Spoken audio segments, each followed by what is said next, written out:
En acción de gracias, Javier rió y dijo, casarme con Sofía fue como pedir pozole y recibir sopa instantánea, barata y sin chiste. Su familia estalló en carcajadas. Su primo susurró, ¿siempre es tan aburrida? Lavé los platos temblando. 2 semanas después, Javier suplicaba en mi interfono, pero un mensaje reveló su traición.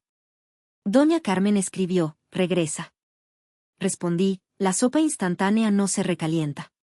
Gracias por acompañarnos el día de hoy, es un gusto tenerte aquí. Antes de empezar, cuéntanos desde dónde te conectas, escribe el nombre de tu ciudad en los comentarios. Vamos a retomar la historia justo donde la dejamos. Me llamo Sofía, tengo 52 años y, hasta ese día de acción de gracias, creí que aguantar vara era el secreto de un matrimonio duradero. Pensaba que si seguía cocinando moles para la familia de Javier, llevando a su madre al médico o planeando cumpleaños que nadie agradecía, algún día me ganaría su respeto, su cariño, un lugar de verdad en su mesa. Suena ingenuo ahora, pero crecí en una casa en Puebla donde el caos era la norma. Aprendí a leer el ambiente antes de hablar, a sonreír cuando todos reían, aunque fuera a mi costo. Peor aún, me convencí de que ser tolerada era lo mismo que ser querida. En mi matrimonio, soy la esposa callada. Javier, mi esposo, tiene esa habilidad de ser el alma de la fiesta con su familia, pero conmigo es otro. Sus comentarios sobre mi trabajo como contadora, ¿eso es un trabajo de verdad? Los dejo pasar con una sonrisa tensa. Me digo que es su humor, que no debo tomarlo personal. Pero cada vez que lo hago, una parte de mí se apaga.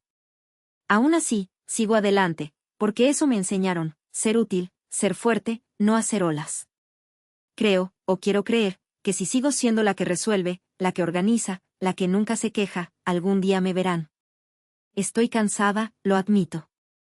Hay noches en que me miro al espejo y no reconozco a la Sofía que soñaba con viajar y bailar folclórico. Pero me justifico, si sigo siendo útil, algún día me valorarán. Por eso, cuando Javier insistió en celebrar el Día de Acción de Gracias, una tradición que adopté por él, me esmeré. Pasé días preparando un pavo relleno con nueces y chiles, como a su madre le gusta. Todo para que la cena fuera perfecta. Llegamos a la casa de sus padres esa tarde. El aire olía a canela y ambición. Yo cargaba el pavo en una charola pesada y una botella de tequila en el brazo, mientras Javier testeaba sin mirarme. Subí los escalones detrás de él, sintiéndome ya como un bulto más, uno que nadie nota hasta que lo necesitan. Y aún así, mi corazón terco susurraba, hazlo bien, Sofía, y te querrán. Entré a la casa de los padres de Javier con el pavo en la charola y la botella de tequila apretada contra mi pecho, todavía resonando ese susurro terco de mi corazón, hazlo bien, Sofía, y te querrán. El lugar estaba lleno, primos, tíos, caras que apenas recordaba de nuestra boda hace 15 años. El aire olía a perfume caro, canela y algo más, como la ambición que siempre flotaba en esas reuniones. Javier, que no había levantado la vista de su celular en el camino, se transformó al cruzar la puerta.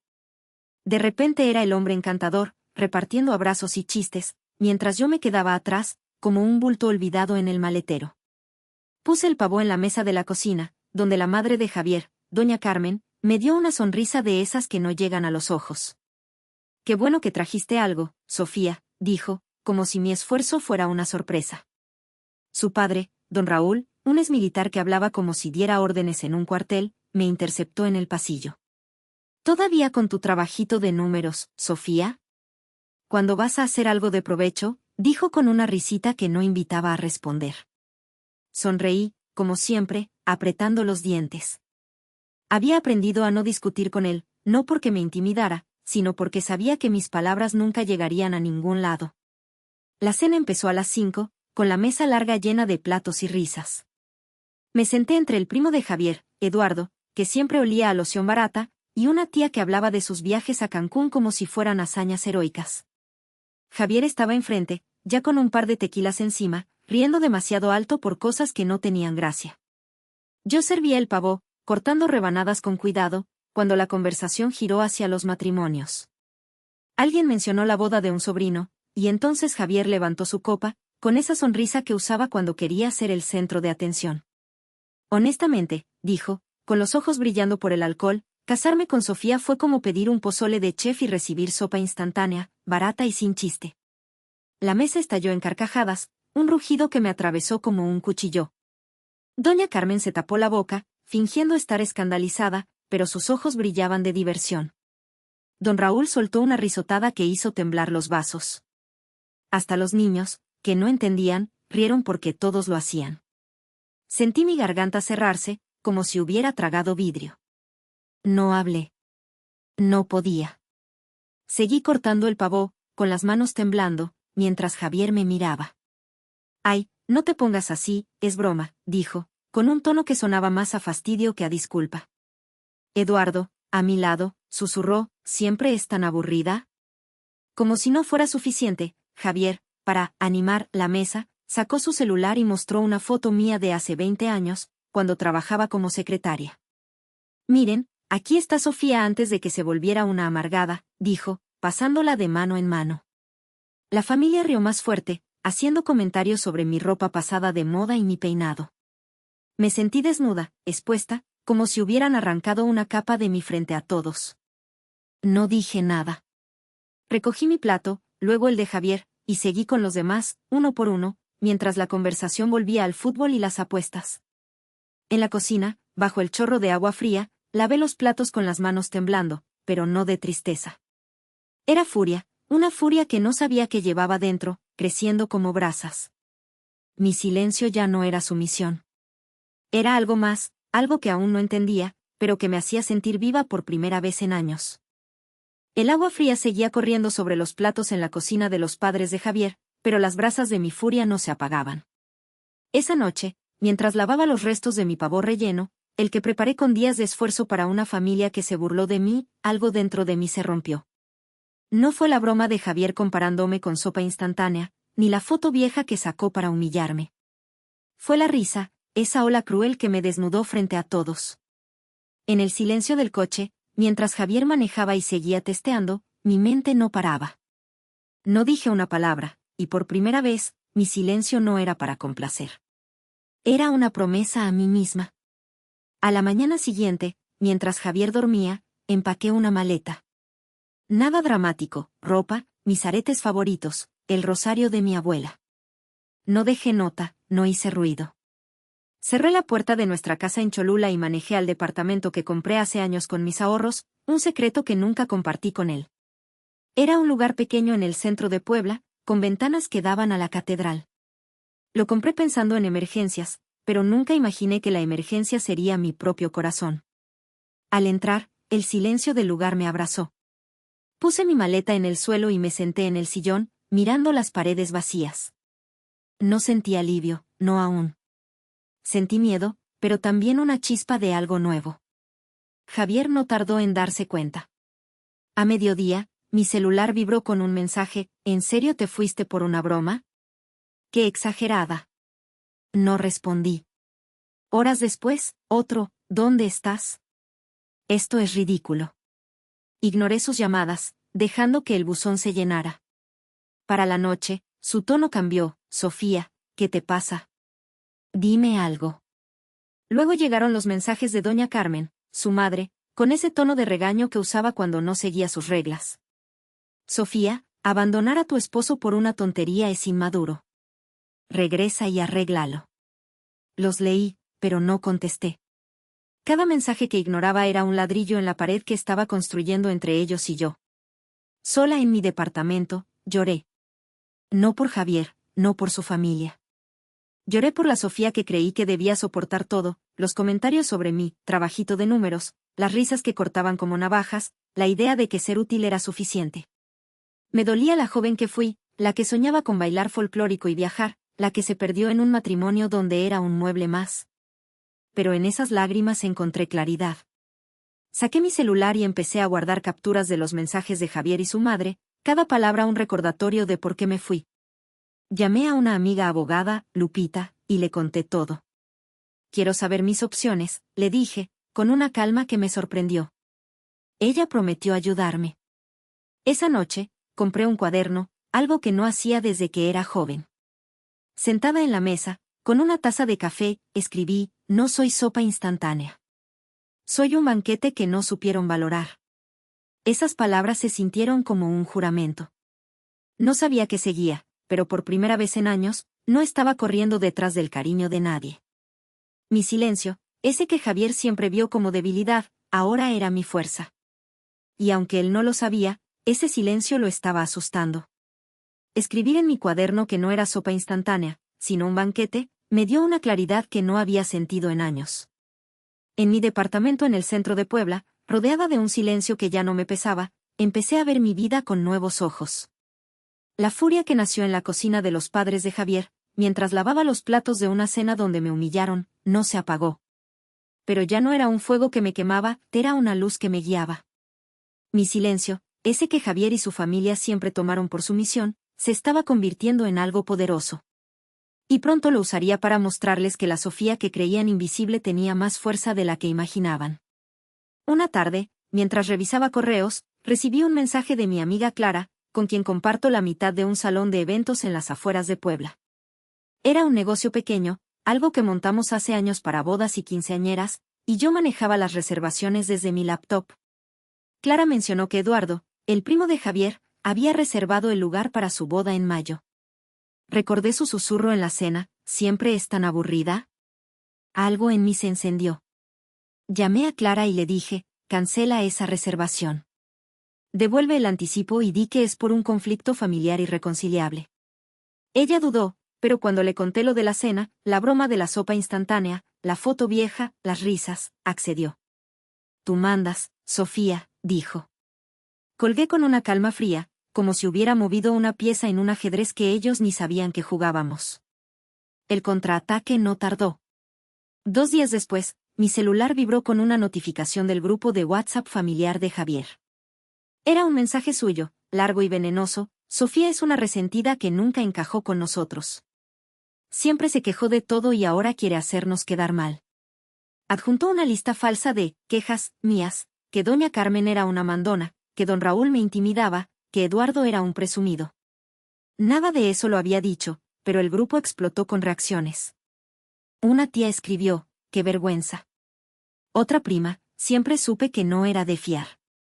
Me temblaron las manos, no de miedo, sino de indignación. Javier no solo me había humillado en la cena, ahora estaba inventando mentiras para pintarme como la villana. Guardé capturas de todo y las envié a Lupita, mi abogada. Esto puede servir, me dijo. Doña Carmen me escribió esa noche, nos acogimos contigo, Sofía, te tratamos como familia, ¿y así nos pagas? Eres una desagradecida. Eduardo me llamó, su voz tensa, Sofía, por favor, la boda es en unos meses, ya mandamos invitaciones. Esto tiene que ser un error, ¿verdad? Dejé que el buzón se tragara su súplica. No respondía a nadie. Cada mensaje, cada llamada, los archivaba con Lupita. No era solo por protegerme, era por construir un muro que ellos no pudieran escalar. Sentada en mi departamento, con la catedral iluminada al fondo, sentí esa calma fría crecer. No estaba actuando por rencor, aunque una parte de mí disfrutaba imaginar sus caras. Era justicia. Por la Sofía que cocinó moles, llevó a doña Carmen al médico, sonrió ante los desprecios. Mi silencio, que Javier siempre vio como debilidad, ahora era mi arma. No necesitaba gritar ni pelear. Con un solo movimiento, cancelar esa reservación, les había mostrado que el bulto que ignoraban podía mover el suelo bajo sus pies. Y lo mejor era que apenas estaba empezando. La calma fría que sentí al cancelar la reservación de la boda de Eduardo me acompañaba como una sombra protectora. En mi departamento en el centro de Puebla, con las capturas de los mensajes venenosos de Javier y su familia guardadas con Lupita, mi abogada, me sentía más fuerte. Ya no era la Sofía que cargaba un pavo relleno para complacer, la que sonreía ante los desprecios de don Raúl o las risas crueles de la cena de acción de gracias. Mi silencio, que una vez usé para soportar, ahora era un escudo. Pero Javier no estaba dispuesto a dejar que me fuera tan fácil, y su última jugada me mostró quién era en realidad.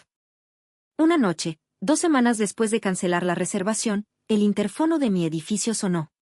Era tarde, casi las 10. Vi la cámara, Javier estaba abajo, despeinado, sin su usual aire de galán.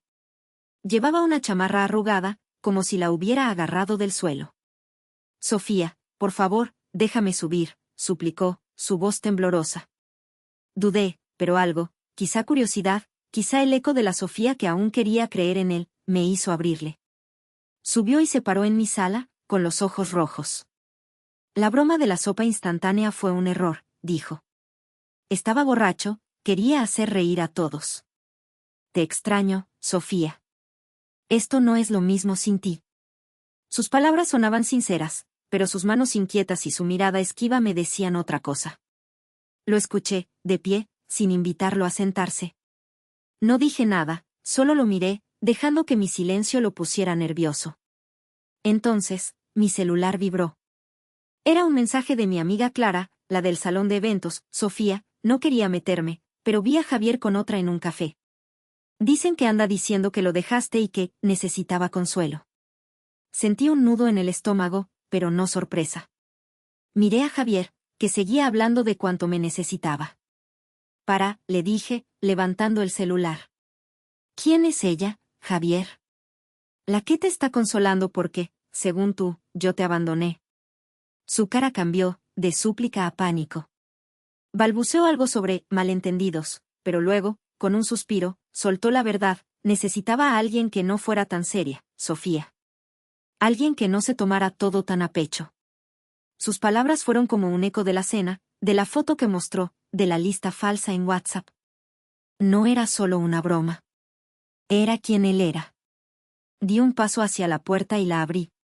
No extrañas a Sofía, le dije, con una calma que me sorprendió. Extrañas a la que dejaba pasar tus desprecios, la que lavaba tus platos, la que sonreía mientras tú y tu familia me pisoteaban. Esa Sofía ya no existe. No levantó la voz, no me siguió. Solo se quedó ahí, con la boca entreabierta, mientras cerraba la puerta. Subí al departamento, bloqueé su número y apagué el celular. Me senté en el sillón, mirando la catedral por la ventana. La traición dolía, sí, pero no como esperaba. No era un dolor que me rompiera. Era un dolor que me liberaba, como si hubiera cortado la última cuerda que me ataba a él. Esa noche, escribí en mi cuaderno, mi valor no está en lo que Javier piensa, ni en lo que su familia quiso hacerme creer. Está en lo que yo elijo ser. Por primera vez, sentí que esas palabras eran ciertas. No necesitaba su amor, ni su aprobación. Necesitaba la mía, y eso ya lo tenía. Cerrar la puerta a Javier esa noche, tras descubrir su traición, fue como soltar un peso que llevaba años cargando. Sus palabras, que necesitaba a alguien menos seria, resonaban como un eco de la broma de la sopa instantánea, de la foto humillante, de la lista falsa en WhatsApp. Pero ya no me herían. En mi departamento en el centro de Puebla, con la catedral brillando afuera, escribí en mi cuaderno que mi valor estaba en mí, no en ellos. Ese pensamiento me dio una paz que no esperaba, y marcó el inicio de un nuevo capítulo. Un mes después, llegó un sobre grueso sin remitente. Lo abrí en la mesa de la cocina, con el corazón tranquilo. Eran los papeles del divorcio, firmados por Javier, con una nota fría de su abogado: disolución amistosa, sin culpas, vienes a negociar después. Su firma, pulcra como siempre, estaba en la última página. No había carta, ni disculpa, solo ese silencio que él tanto despreciaba. Lo tomé como una rendición. Firmé los papeles con una pluma que compré para mí, no con la que usaba para sus recados. Los envié de vuelta al día siguiente, sin drama. No era un titular en mi vida, solo un punto final a una historia que debí cerrar hace tiempo.